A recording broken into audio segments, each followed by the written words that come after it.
అందులో మన కాకినాడలోని గోదావరి ఫెర్టిలైజర్స్ ఒకటి, తెలంగాణలో నిజాం షుగర్స్ ఒకటి.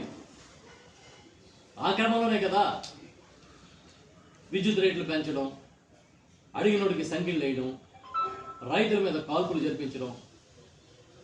అప్పుడే ఈయనకి కమ్యూనిస్ట్ పార్టీలు వరల్డ్ బ్యాంక్ జీతగాడని ఒక బిరుదిచ్చాయి. ఈరోజు మళ్ళీ వచ్చి నాంత విజనరీ లేదని చెప్పి ఆయన మళ్ళీ చెప్తూ ఉంటే ఏం చేయాలి మనకు అర్థం కాదు. నేను అడుగుతున్నా, 14 ఏళ్ళు ముఖ్యమంత్రిగా ఉన్నవాడు ఒక్క ఫిషింగ్ హార్బర్ అన్న కట్టారు,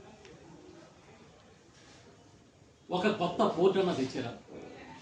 తెచ్చిన ఒక్క పోర్టు కాకినాడ పోర్టులో, సీ పోర్టులో ఏడీబీ రుణం తీసుకొచ్చి కట్టినట్టే కట్టి తనకు కావాల్సిన వాళ్ళకి దారదత్తం చేయలేదా?